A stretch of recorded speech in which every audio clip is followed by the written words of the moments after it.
Hello, my name is James Fisher, and welcome aboard the Good Ship Footprint for episode 5 of Boatwriter Radio, a podcast documenting my journey as a liveaboard screenwriter as I advance from cabin boy to captain and navigate my way to Hollywood.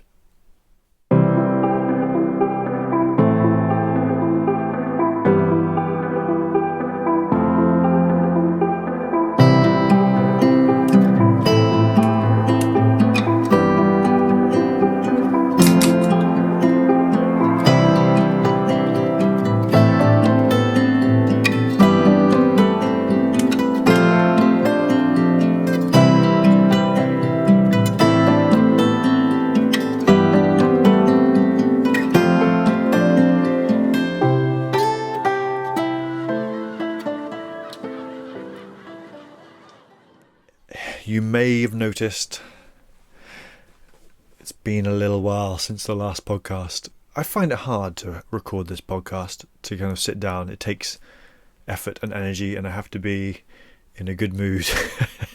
And I have this newfound respect for radio presenters and anybody who is filming a podcast on a weekly basis, because I wear my heart on my sleeve and I find it hard to not have my emotions to the fore, which helps when I'm writing, when I can be introverted and scribble on a page, but I find it hard to hide.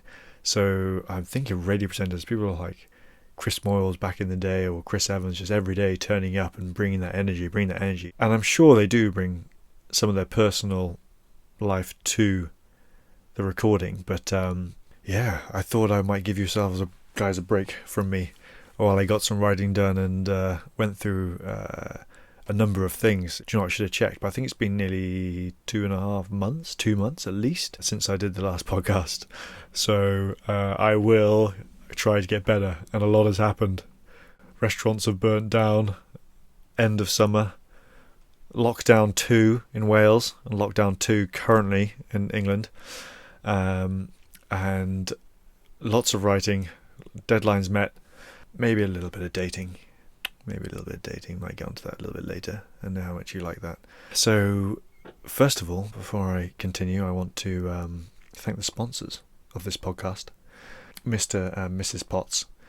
You may have noticed I am wearing a very fetching life jacket.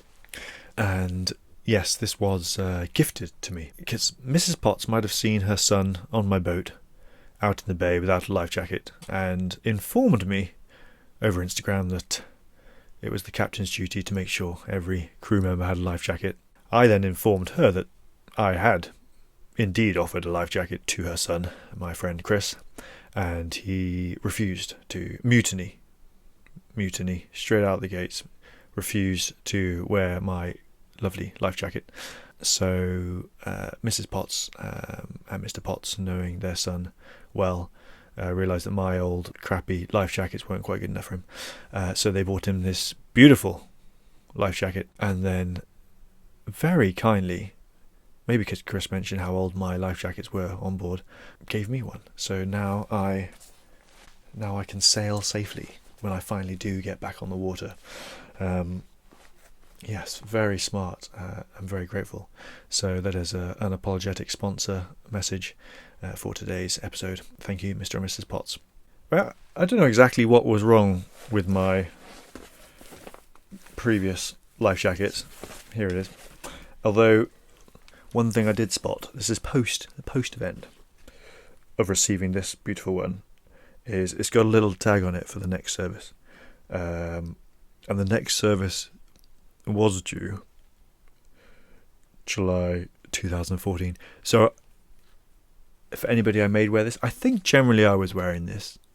So, but I do apologise. It's a few years past. I'm half tempted to pull this and see if it works, to see whether or not I would have died in the case of a Mayday. I might pull it. I've never done this before. I guess I have to get it reset if it's done. Ready?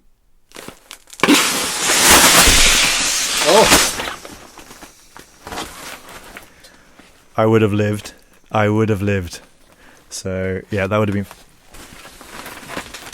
Oh, it's so cold. That's the CO2 pumping in there. Oh, that's very exciting. That would have worked fine. How do I reset this now? I probably should have checked how much it was going to cost. And then I could... So that works. Good job. Yep. So I would have lived. I mean, I wouldn't have looked good. There's a few repair patches on it too. That's probably standard stuff. I think just after I recorded the last episode, it was end of summer. Oh my God. And had a lovely trip out in the bay with my family. And we got on the two ships, Footprint and Fair Rosamond, and motored across the bay and had dinner. And it was lovely. It was lovely anyway until about halfway through the dinner. And there was feedback on my podcast, which was gleefully offered, after a few beers. Jade said she's really enjoying the episodes, but she did fall asleep through episode 3. My mum says now she's really enjoying the podcast, or a lot more, because she's found the skips forward 15-second button on YouTube, which is lovely.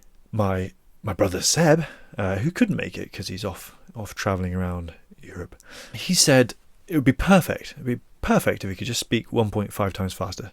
I brought to his attention that YouTube delivers such tools for that too, so he and Mum can skip along. And apparently dating is the best part, the dating updates. So not the boat,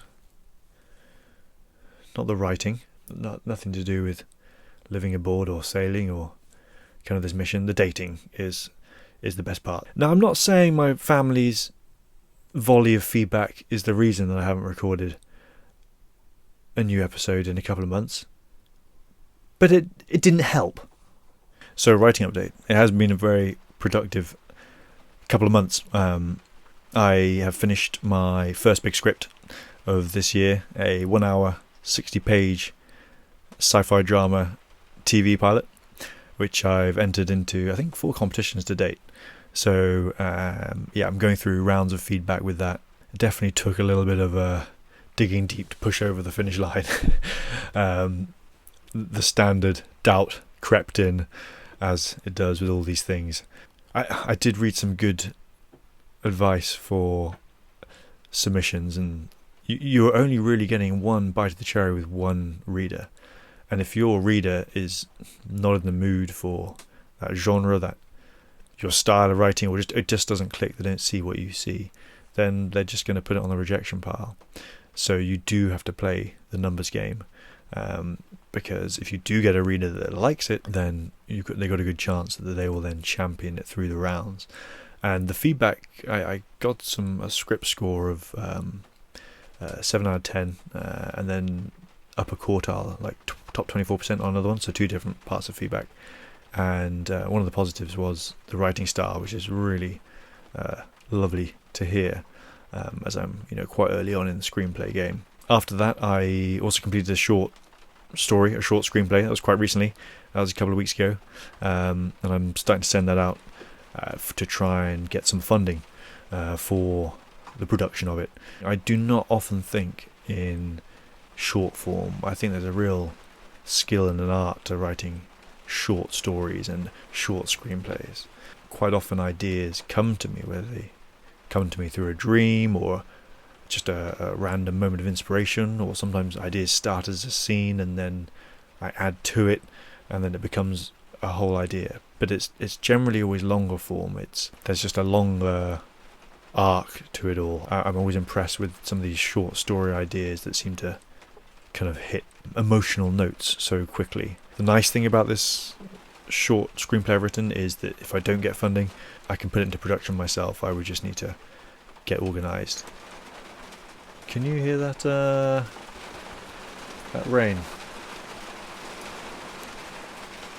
It is coming down.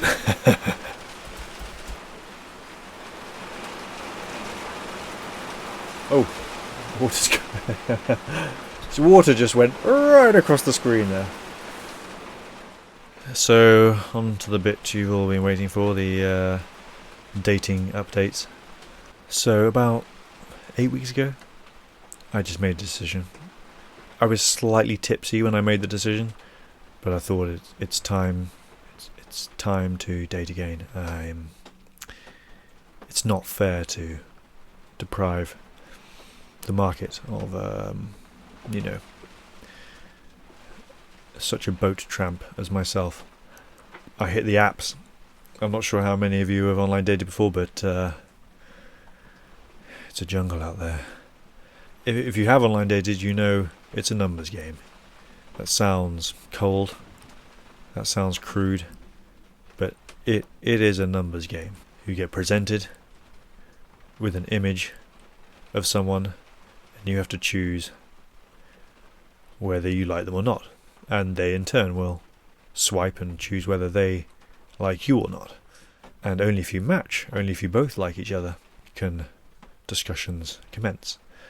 On one of the apps, Bumble, the girl has to speak first, which I think is good. You know that they mean business. So one night after a few drinks, I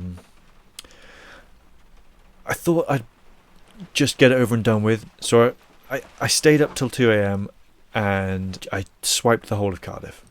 My finger was a little tender afterwards, but I just thought, get it over and done with. Left, right. Find some matches. Start dating, because for every 100 people, you might swipe, 30 of them, 20 of them, you might swipe right on that you fancy. And you are maybe lucky if you match with 5 of those, and then dates out of those might be 1 or 2.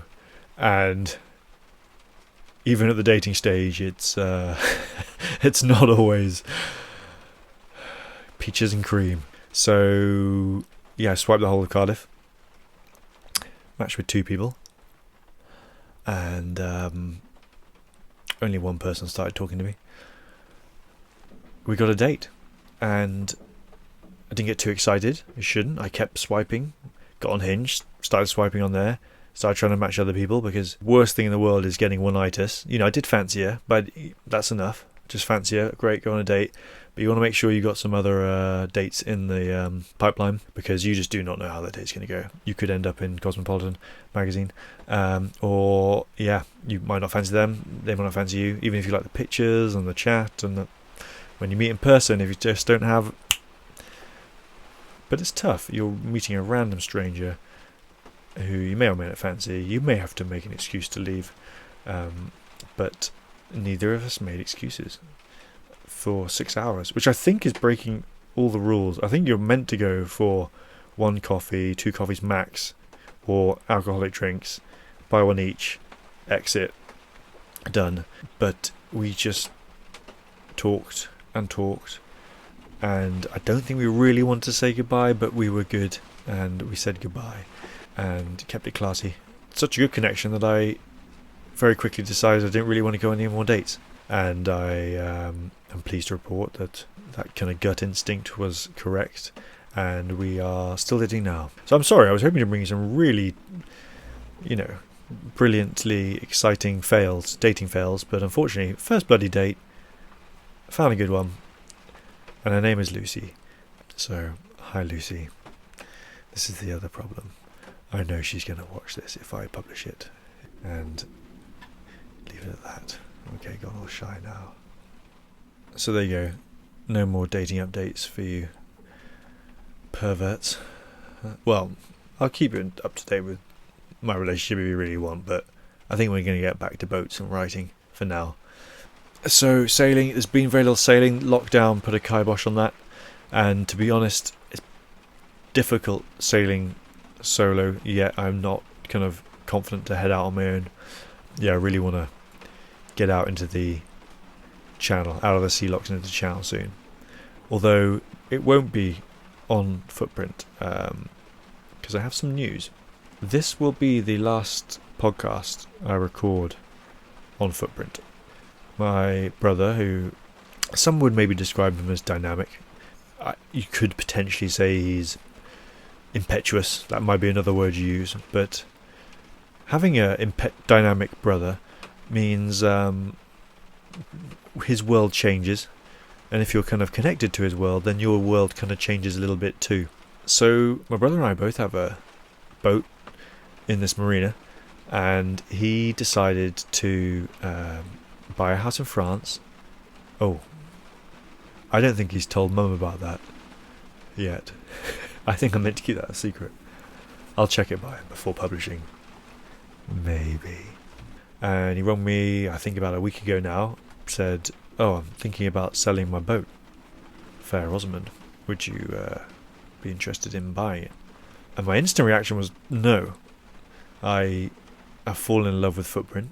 I own her outright. Footprint's been amazing at being a little home for me and being cozy. And I've had some of the most creative weeks I've had in years on board. But there are certain concessions, certain practicalities.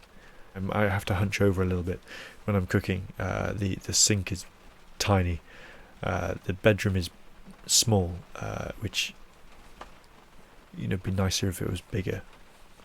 Now, after umming and ahhing and knowing I would have to take on a bit of personal debt to get it, I decided I'm loving living on board. Part of me thinks I should have done it ages ago, and I definitely imagine being on board Footprint for a couple of years.